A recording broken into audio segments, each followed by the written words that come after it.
The 5th episode of The Penguin has been released on Max, and this might be the best episode yet. I feel like a broken record saying that every week, but the show just continues to go from strength to strength. This was another excellent outing from director Helen Shaver, giving us the end of Oz and Sofia's alliance thanks to the Maroni crime family, and seeing them positioned as main rivals who have each gained new power. So in this explained analysis, I'm going to be giving you my breakdown of The Penguin episode 5, titled Homecoming, discussing full plot details, the ending, and much more. There will be spoilers in this video, so if you haven't watched the episode yet, then I would recommend checking it out before watching my analysis. Before I get into it though, if you want to keep up to date on any of my future content surrounding the Penguin series, the Batman saga, and other upcoming DC projects, then don't forget to support this upload by giving it a like rating and subscribing to the channel. But without further ado, let's dive into my explained video for The Penguin episode 5. So following an intense episode that delved deep into Sofia Falcone's experiences in Arkham, the story now pivots back to Oz. The previous episode wrapped up with Sofia eliminating nearly the entire Falcone family, leaving only Johnny Viti alive. This homecoming episode kicks off right after, with Oz and Victor igniting a fire on Oz's purple Maserati. As Oz strikes the match, he reminisces about Rex Calabrese, a mobster who once cruised through Oz's neighbourhood in a gold Cadillac. As they stroll away, Vic expresses his regret for destroying Oz's car, but Oz dismisses it, grateful for Vic's intervention that saved his life and in turn showed his true loyalties. Soon after this, Oz's men arrive and he shows them a video featuring Salvatore Maroni's son Taj at a tattoo parlour. Oz and his crew take out his guards, stop him from escaping, and knock him out unconscious. Back at Blackgate, Oz presents Salvatore Maroni and his wife Nadia a Polaroid depicting their beaten son. The Maronis in response accuse Oz of manipulating their son for his own gain. But Oz tells them that the only way to retrieve their son is to return to him the stolen stash of the bliss drug we learnt about in episode 3. He initially insists that Nadia attends the exchange alone, but Salvatore stands firm against this. Eventually, Oz allows her to bring just one guard and reassures them that as long as they uphold their part of the deal and return the bliss, that their son will remain safe. As Oz leaves this conversation and the prison though, he pays a prison guard to carry out something that we will learn about later on. Also, as he's leaving, he catches a news segment informing Gotham about a catastrophic gas leak at the Falcone estate, noting that Sofia Falcone was one of the few who survived.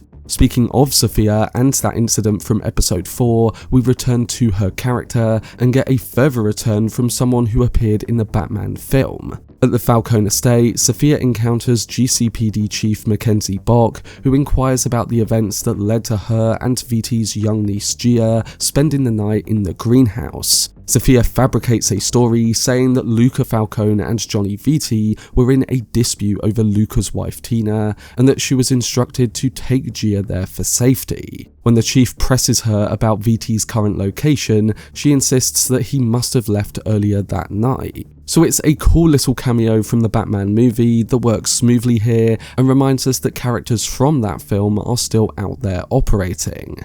Soon after this, Sofia arrives at her family's burial site carrying a bucket of icy water, and it becomes clear that she has Viti herself. She starts to torment him, insisting he reveal the location of her father's hidden money, assuring him that she will release him if he does so.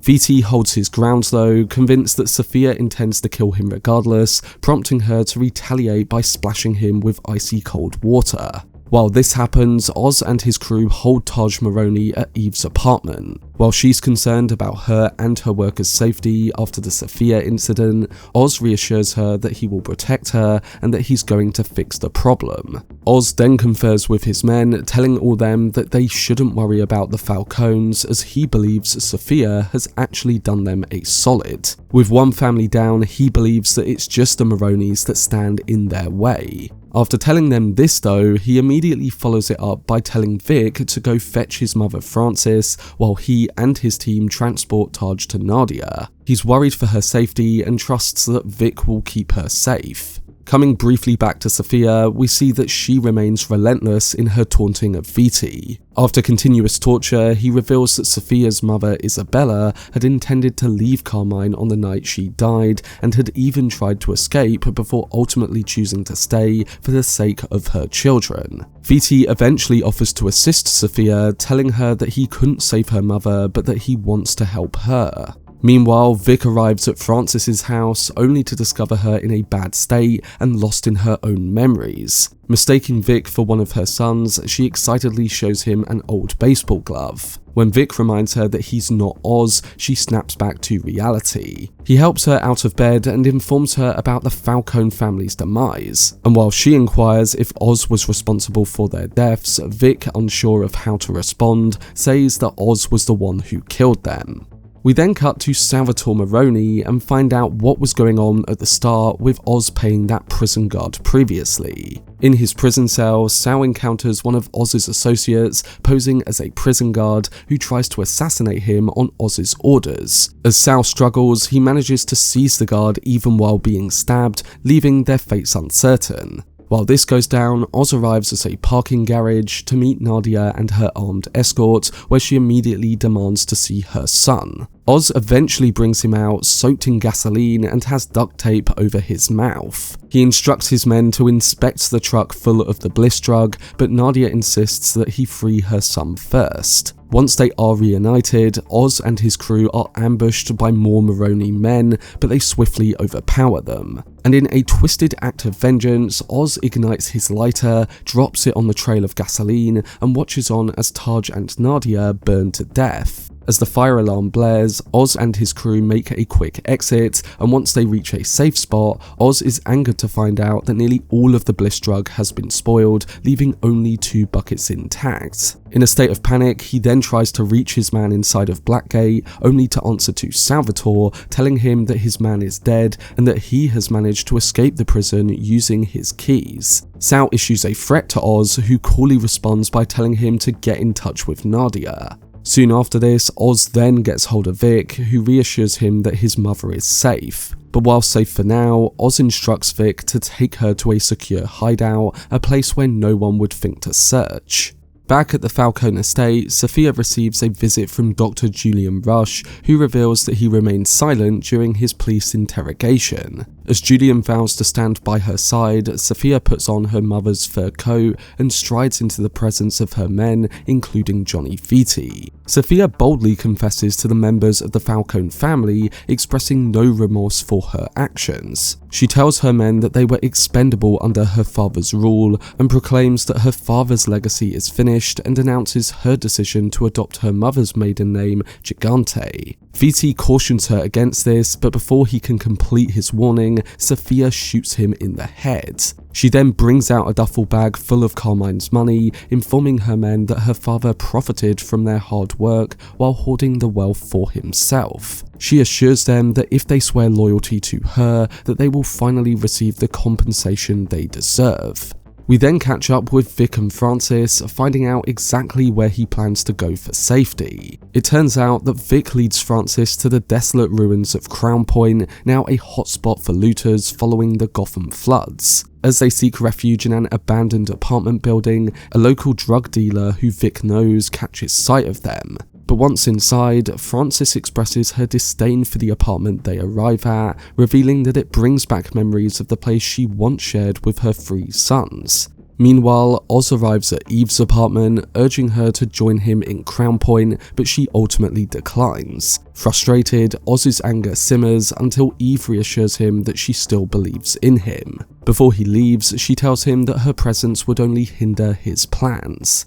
And the final bit of table setting for this upcoming crime war is then set, as Sofia makes it clear who she wants to align with to take down Oz. In a secluded cabin in the woods, Sal weeps as he gazes at the photo of his wife and son. But suddenly, Sofia storms in, having taken out his guards, and reveals to him that her father always viewed him as weak for his deep familial ties. While she initially says that, she then follows it up by commending him for finally doing right and shares her frustration about how both of them have been wronged by Oz. Sofia then proposes to put an end to the feud between their families, and while Sal initially hesitates when she mentions that the Falcone name is no more and she put an end to it, it seems that an alliance between them is now on the cards. Essentially, the Maronis and the now Gigantes are going to team up to eliminate Oz and seize control of Gotham. Undoubtedly, this presents a significant challenge for Oz, who currently possesses just 2 buckets of bliss